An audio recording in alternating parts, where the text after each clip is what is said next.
Get ready for the dictation. 10 seconds. 5 seconds. Start. Speaking in the Legislative Assembly on the Governor's address, an honorable member said, Mr. Deputy Speaker, sir, I thank the Governor for his address to both houses of the legislature. In doing so, I wish to speak on a few points and I hope what I say will receive the sympathetic consideration of the government. First of all, I would like to say a few words about education. Practically, no real progress has been made in the matter of removal of illiteracy in our state. It seems that the number of literate persons in our state is less than 20%. So far as the elementary schools are concerned, I am sorry to say that they are not working properly because the teachers employed in these schools are not given a living wage. I submit that something should be done immediately to help them. Now, I wish to say a few words about adult education. I am sorry to submit that though there are a large number of night schools in our district, their work is not at all satisfactory. The adults are indifferent about education and if they want, they can make their own arrangements for study. I would therefore request the government to see that the amount spent on adult education is utilized for improving the conditions of the elementary school teachers. Coming to medical aid, I am sorry to submit that in the whole of my constituency, there is not even a single dispensary.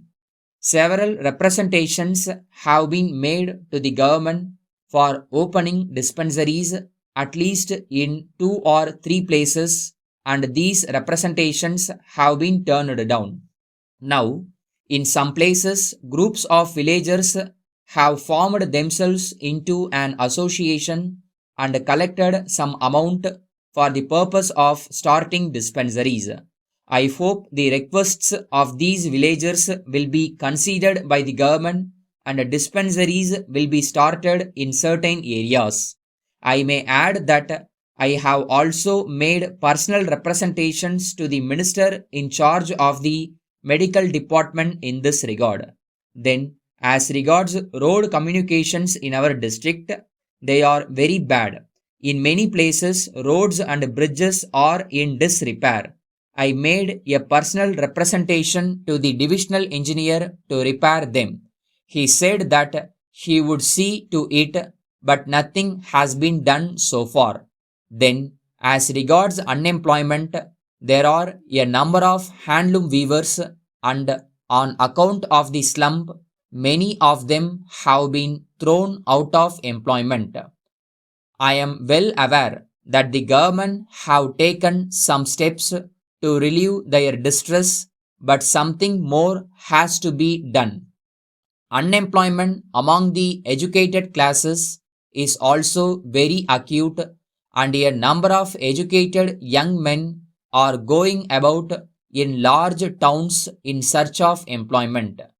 In my opinion, it is necessary for the government to do something at once to solve the problem of unemployment. Otherwise, I am afraid there will be a lot of trouble cropping up in our state. Finally, so far as food is concerned, we are all aware that the prices of foodstuffs are soaring and poor people are finding it difficult to purchase their food requirements. I am glad that the government have ordered the continuance of informal ration shops in our district, but the rice we get is of poor quality. When price in the ration shops is increased, the price in the open market also goes up. So I request the government to take necessary steps to sell rice at a reduced price in the ration shops. Thank you, sir, for giving me this opportunity to speak.